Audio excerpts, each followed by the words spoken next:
I remember the weight of the phone in my hand, the way my fingers had gone stiff from the cold in that parking lot, the parking lot of a hardware store in Bozeman, Montana, 1,000 miles from home.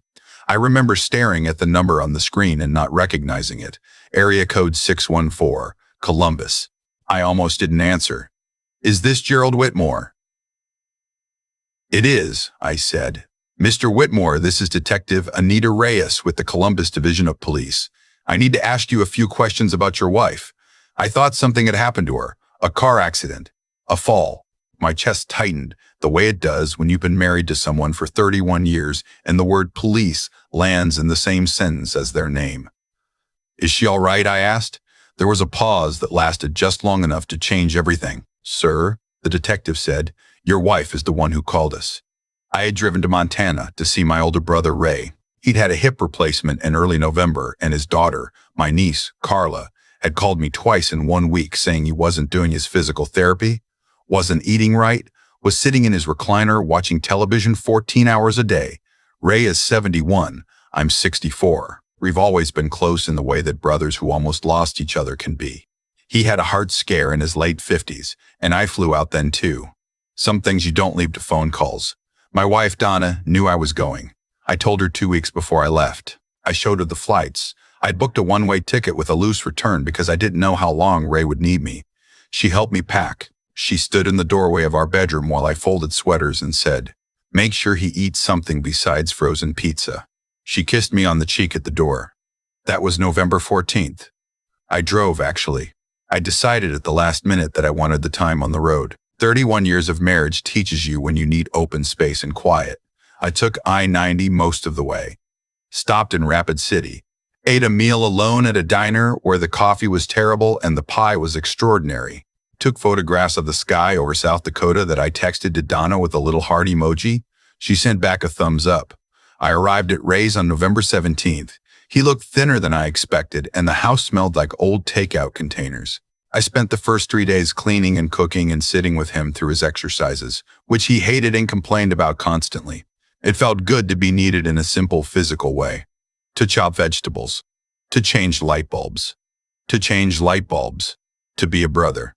Donna and I texted most days. Not long exchanges. She was busy. She'd gone back to work part-time at a dental office the previous spring. Something she'd wanted to do for years after our youngest left home. I was glad for her. I told her so. She seemed fine. She seemed normal. She did not seem like a woman who was, at that same time, telling people I had abandoned her. I found out about that later. But on the day Detective Reyes called, I didn't know any of it yet. "What do you mean she called you?" I said. I was still standing in the parking lot. A man in a Carhartt jacket walked past me pushing a cart full of lumber. The sky above the mountains was that particular pale blue that Montana does in November, cold and cloudless and enormous. "Mr. Purston, Whitmore, your wife has filed a report stating that you left the marital home without her knowledge approximately 3 weeks ago and have not communicated with her since. She's expressed concern for her safety and has asked us to locate you." I stood there for a moment. "Detective," I said, trying to keep my voice even. "I have been texting my wife almost every day since I left. I can show you the messages. I left on November 14th. She drove me to the door. I came to Bozeman to care for my brother after a surgery."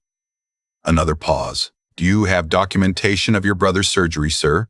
"I imagine the hospital does, yes." "And your current address while you're there?" I gave her Ray's address. I gave her Ray's address. I gave her Ray's full name and the name of the hospital where his surgery had been done. I stayed calm. I am not a man who shouts. I learned a long time ago that the quieter you stay, the faster the truth finds the surface. But I will tell you honestly, standing in that parking lot, 5 states away from my own home, being asked to prove that I existed, that I had told my wife where I was going, that I was not some kind of threat, that was one of the loneliest feelings I have ever had. The drive back to Ray's house was very quiet inside the cab of my truck. Ray was in his recliner when I came in. He looked at my face and turned the television off immediately. Ray has always been able to read me. "It's the curse of a brother who knew you at 12 years old. What happened?" he said. I sat down on the couch across from him and told him everything. He listened without interrupting, which is not his natural tendency. When I finished, he said, "Gerald, she told the police you disappeared?" That's what the detective said. He was quiet for a long moment. Then, has something been going on with her before you left? I thought about that question more carefully than I probably showed. The honest answer was yes, something had been different with Donna for several months. A flatness, a way of answering questions that just barely qualified as answers. She'd stopped asking about my days. She started going to bed early, or at least going upstairs early. When I'd knock and ask if she was all right, she'd say she was tired. I told myself it was the new job. Adjustment.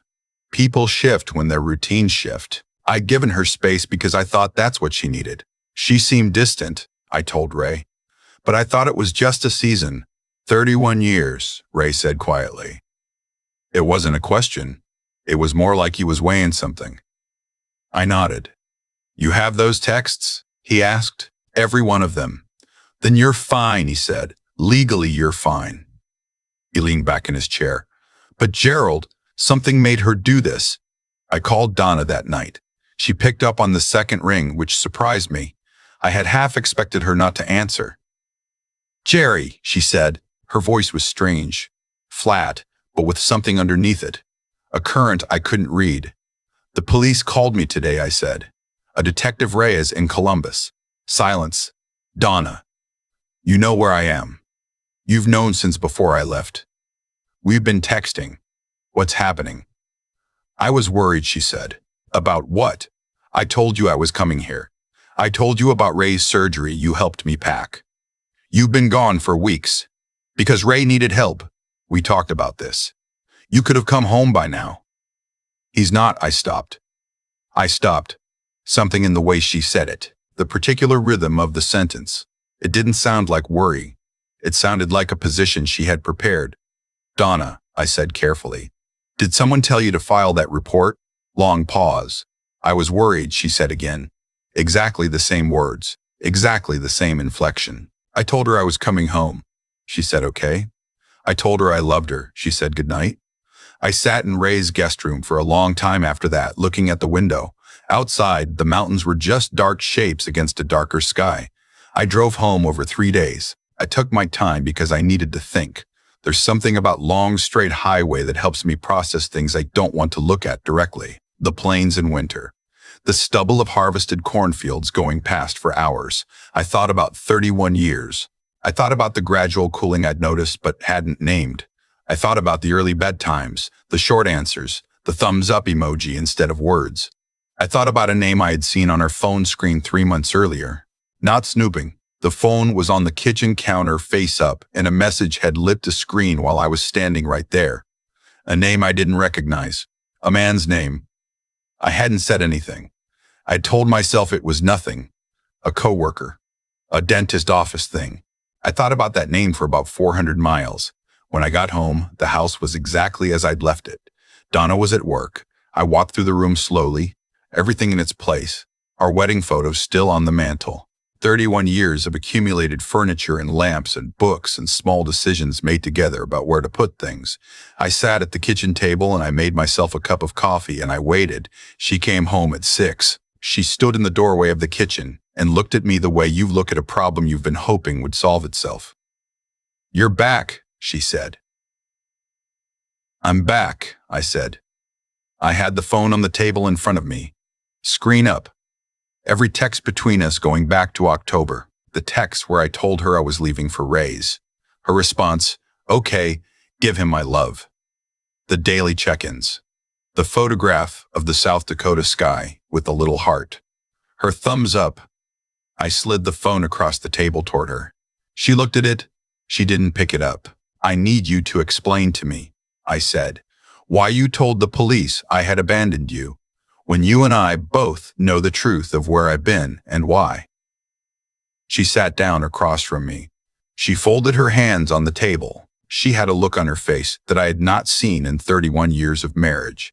Not guilt exactly, but something adjacent to it. The look of someone who has gone a long way down a road and is only now calculating how far back the starting point is. I made a mistake, she said. A mistake, I said. You called the police. I was emotional. You told a detective I had abandoned you and potentially endangered you. Those are serious words, Donna. Those words have consequences.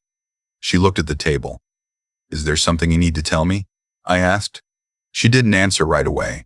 I let the silence sit. I have learned over 64 years that silence is the most honest pressure there is. I've been unhappy, she said finally. For a while. How long? She looked up. A couple of years. I absorbed that. Are you involved with someone? Another long silence. His name is Patrick, she said. He works at the practice. I won't tell you I was surprised. I will tell you I was sorry. Not for myself exactly, though there was that too. A cold, slow grief for something that had been leaking out for 2 years without my having understood what I was watching drain away. I was sorry in the way. You're sorry when something that was real and good has been quietly hollowed out until the shell is all that's left. 31 years of a real thing, a real life, and somehow the ending of it had included a police report, a phone call in a Montana parking lot, and a detective asking me to prove I wasn't a ghost. I asked her to sleep in the guest room that night. She did without argument. The next morning, I called my attorney, a man named Franklin, who had handled our wills and our youngest son's adoption paperwork 16 years ago. I hadn't needed him for anything difficult before. I told him what had happened. He was very quiet while I talked, and then he asked me to forward him the text history with Donna and the documentation of Ray's hospitalization. I sent everything within the hour. He called me back that afternoon. Gerald, he said, the police report is a problem for her, not for you. You have time-stamped documentation of every communication with your wife during the period in question. You have your brother's surgical and recovery records placing you in Montana. You have receipts from Montana, the hardware store, the grocery store, a diner in Rapid City on your drive out. Any action she takes from here is going to run directly into a wall of paper. I don't want action, I said. I want to understand what I'm dealing with. What you're dealing with, Franklin said carefully, is a spouse who may have been looking for grounds. Filing a desertion report, if it had gone unchallenged, creates a record. I sat with that for a moment. She wanted leverage, I said. I can't speak to her intentions. What I can tell you is that the record now clearly shows the report was unfounded. That's going to matter. The weeks that followed were quiet in the way that the end of things is quiet. Donna stayed in the guest room. We passed each other in the kitchen with the careful, exhausted courtesy of two people who have agreed to stop pretending but haven't yet figured out the logistics of what comes next. Our sons didn't know yet. I wasn't ready for that conversation. I kept in touch with Detective Reyes. She was professional and, I think, genuinely sympathetic once she'd reviewed the evidence. She told me the report had been officially noted as unsubstantiated. She used that word carefully. Unsubstantiated. I wrote it down. I also, on Franklin's recommendation, hired a private investigator named Dennis. I want to be honest about that. I did not hire Dennis to catch Donna or to gather ammunition. I hired him because I needed to know the full shape of what had happened. Not for anger, for understanding. When you are 64 years old and a 31-year marriage ends, you need to know what you're actually bearing. You need real edges on the thing. Dennis gave me a summary 2 weeks later. Patrick from the dental practice. It had been going on for 14 months. There had been a conversation between Donna and Patrick, documented in their message history, which Dennis obtained through legal means, where Patrick had asked her when she was going to do something about the situation at home. Donna had responded that she was working on it. That exchange was dated October 31st. I had left for Montana on November 14th. The police report was filed on November 28th, 2 weeks after I left. She had been working on it. I told my sons in December, both of them separately, which was the right choice. My older son, Michael, took it hard. He and Donna have always been close. He's more like her in temperament, warm and social and quick to laugh. He cried on the phone. I told him his relationship with his mother was his own, and I would never ask him to choose. I meant it. I still mean it. My younger son, Thomas, was angry in the directed way Thomas has always been angry at injustice. He wanted to know about the police report. I told him. He used some language I won't repeat here, and then calmed down and asked me what I needed. I told him I was all right. He said, "Dad, you don't have to say that." I told him I knew, and that I was saying it because it was true. I am all right. I want to be clear about that.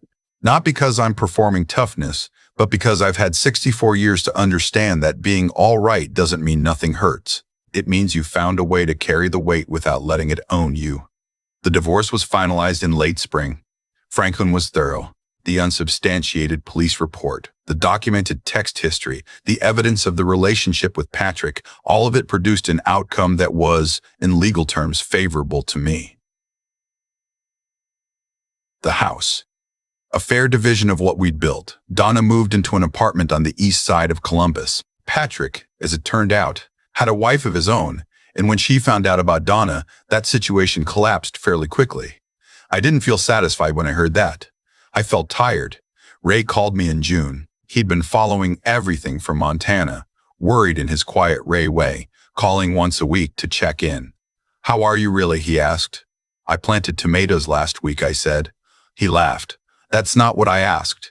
"Yes, it is. I haven't planted tomatoes in 4 years. Donna didn't like the mess of them on the counter at the end of summer. I planted 6 plants."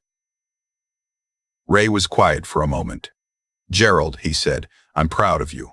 For tomatoes, for all of it, for how you handled it." I thought about the parking lot in Bozeman, the cold air, the pale blue sky, the man with the lumber cart walking past while I stood there being asked to prove I existed. "I almost got loud," I told Ray, "on the phone with the detective. For about 30 seconds, I almost got loud." "What stopped you?" "I thought about what Dad always said," I told him. "You remember? When we were boys, and he used to say, 'If you've got the truth on your side, you don't need volume.'" Ray laughed again, a real laugh, the kind that comes from somewhere true. "He was right," Ray said. "Yeah," I said. "He usually was." The tomatoes came in beautifully, better than I expected for a first year back at it. I left bags of them on Michael's porch and on Thomas's kitchen counter. Thomas texted me a photograph of a sandwich he'd made with one of them, thick slices on white bread with too much mayonnaise, and wrote, "You grew this, Dad. Pretty good for a missing person." I laughed out loud at that. Alone in my kitchen on a Tuesday morning, 64 years old, the sun coming through the window the way it does in Ohio in late August, slow and yellow and warm. I laughed until my eyes went a little wet, and I'm not entirely sure what I was feeling, but I know it wasn't nothing. I know it wasn't defeat. There's a version of the story where the police call and I panic, where I drive home angry and say things I can't take back, where I fight fire with fire and the whole thing burns down in a way that takes years to stop smoldering. I understand why that happens. I understand the impulse, when someone you've built your life with turns around and tries to use a system designed to protect the vulnerable as a way to gain advantage over you. Something old and hot rises up, something that wants to make noise. But here is what I know after 64 years. Evidence is quiet. The truth doesn't need you to shout it. The texts were there. The surgical records were there. The receipts from Rapid City and Bozeman were there. The timeline was there. All I had to do was be the kind of man who kept records and stayed calm long enough for the picture to assemble itself. I didn't need to explode. I just needed to be exactly where I said I was. And I was. I had been the whole time.